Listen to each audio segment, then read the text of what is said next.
मैं नरेंद्र मोदी जी को कहना चाहता हूं, मोदी जी इस जन्म में तो आप हमको नहीं हरा सकते दिल्ली के अंदर आम आदमी पार्टी को। यह उस व्यक्ति का अहंकार बोल रहा जो लगभग 12-13 वर्ष पहले इस देश की राजनीति में शुचिता, सत्यनिष्ठा और परिवर्तन का चेहरा बनकर उभरा था। आज उस व्यक्ति का अहंकार ध्वस्त हो गया, मानो किसी ने चुपचाप मुस्कुराहट में उसे पी लिया हो। अपनी ही सीट से चुनाव हार चुके केजरीवाल जी के गाल पर एक झन्नाटेदार तमाचा पड़ा हो, वह सन्न रह गए हों। यह क्या हुआ? पांव तले की धरती खिसक गई। देखते ही देखते सब कुछ लुट गया। लेकिन वह यूं ही नहीं लुटा। पिछले 10-11 वर्षों का राजनीतिक इतिहास पलट कर देखिए, यह आदमी कितना तेज चला था। इसने कितने प्रपंच रचे, कितने झूठ बोले, निर्लज्जता के साथ बोले, लेकिन अड़ा रहा, खड़ा रहा, क्योंकि इसे अपनी राजनीति पर भरोसा था। अरविंद केजरीवाल झूठ की बुनियाद पर राजनीति में आए थे। याद कीजिए, तब उन्होंने अपने बच्चों की कसम खाई थी कि वे राजनीति में नहीं आएंगे। वे आए। जो कसम खाई थी उसे चबाकर पचा गए। राजनीति में आने के साथ ही उनकी मंशा स्पष्ट हो गई थी।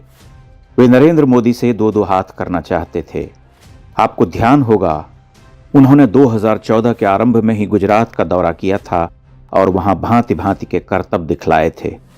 तब उनके दिमाग में यह बात थी कि सबसे पहले गुजरात के अजेय मुख्यमंत्री का गढ़ ध्वस्त करना होगा, जो अब एनडीए का प्रधानमंत्री प्रत्याशी घोषित हो चुका है। उन्होंने वहां 2 सप्ताह तक अनेक नाटक किए। लोकसभा चुनाव में वाराणसी से मोदी के सामने उतरे और परास्त हुए। उनके नाटक मंचित होते रहे। दिल्ली के चुनाव में मिली प्रचंड जीत के बाद अरविंद केजरीवाल का दिमाग 7वें आसमान पर जा बैठा। वह एक घोषित अधिनायकवादी नेता बन गए और पार्टी अपनी इच्छा से चलाने लगे। उनके साथ के नेता छिटकने लगे। कई महान साथी उन्हें छोड़ गए, लेकिन केजरीवाल टस से मस न हुए। उन्होंने झूठ को अपने जीवन का मूल मंत्र बना लिया। वे पूरी ठसक और आत्मविश्वास के साथ हर दिन, हर मंच पर झूठ बोलने लगे। मोदी की अवमानना चलती रही। उन्हें भ्रष्ट, अनपढ़, सबसे खराब प्रधानमंत्री कहने का सिलसिला जारी रहा। दिल्ली को अपनी मर्जी से हाँकने की कुचेष्टा कभी थमी नहीं। कहना होगा कि भारतीय राजनीति में इतना धृष्ट और बड़बोला नेता आज तक नहीं आया। केजरीवाल ने देश के कई राज्यों में बीजेपी को चुनौती दी, बड़े बड़े दावे किए, लेकिन लगभग सभी राज्यों में उनकी पार्टी औंधे मुंह गिरती रही। उनके प्रत्याशियों की जमानत जब्त होती रही।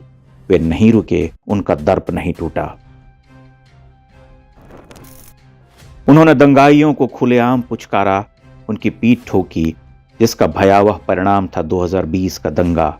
उनकी पार्टी में छटे हुए बदमाश, दंगाई, बेईमान भरते रहे। वह ईमानदार बनकर अट्टहास करते रहे। उनका दर्प ऐसा कि वे किसी भी मंच पर खड़े होकर भारत के प्रधानमंत्री का उपहास करते।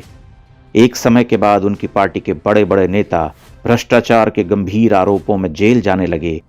वे खुद जेल चले गए, लेकिन उनकी अकड़ ढीली नहीं पड़ी। पार्टी में उनका ही बोलबाला रहा। अरविंद जी कट्टर ईमानदार रहे।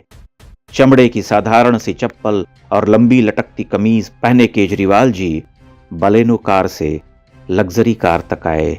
करोड़ों का शीश महल बनवाया। दिल्ली की शिक्षा व्यवस्था में आमूल चूल परिवर्तन की विकराल डींगे हाँकी। सैकड़ों झीलें खुदवा डाली। दिल्ली को लंदन बना दिया, लेकिन असलियत में लोगों को छक कर दारू पिलाई। दारू कांड में उनके प्रिय मंत्री फंसे, जवाब देते न बना, लेकिन उनका ताप कम न हुआ। अरविंद केजरीवाल बहुत पहले पहचाने जा चुके थे। लगभग 1 दशक पहले ही उनका असली रूप सामने आ चुका था। एक तरह से वे खुद अपने आप को उद्घाटित कर चुके थे, लेकिन दिल्ली की जनता उनके झांसे में आती रही। उनका जबरदस्त विक्टिमहुड कि मोदी काम नहीं करने देते पर विश्वास करते रहे। उन्होंने एक झूठ को छिपाने के लिए अधिक विश्वास के साथ दूसरा, तीसरा, चौथा झूठ बोला और इसे अपना मूल मंत्र बना लिया। लेकिन हर झूठ की आयु होती है वह अनंत समय तक नहीं चलता, अनावृत हो ही जाता है। वह एक उदाहरण बनकर खड़े हैं, भारतीय राजनीति की एक केस स्टडी, जिसे ध्यान से पढ़ने, समझने और सावधान रहने की आवश्यकता है, ताकि भविष्य में कोई दूसरा केजरीवाल न पनप सके। दुर्भाग्य की बात है कि अरविंद केजरीवाल ने इन वर्षों में दिल्ली में अपना तगड़ा नेटवर्क बना लिया। फ्री शिप की उनकी पॉलिसी इतनी कारगर रही कि आज भी वो हाई वोटिंग परसेंटेज के साथ चुनाव हारे हैं। वो अपनी सीट हार गए, विश्व के महानतम शिक्षा मंत्री हार गए, लेकिन खरपतवार इतनी जल्दी नष्ट नहीं होते, उन्हें निर्मूल करना होता है। आम आदमी पार्टी और अरविंद केजरीवाल देश के लिए प्रचंड घातक हैं। आज वे पराजित हो चुके हैं, लेकिन उनके लिए दोबारा उठना सरल न होगा। लेकिन हमें सचेत, सावधान रहना होगा। हमें अपनी समझबूझ बेहतर करनी होगी और क्षुद्र स्वार्थ से ऊपर उठकर देखना होगा। अन्यथा केजरीवाल जी एक राजनीतिक विकल्प बनते रहेंगे और हम भोगने के लिए शापित रहेंगे।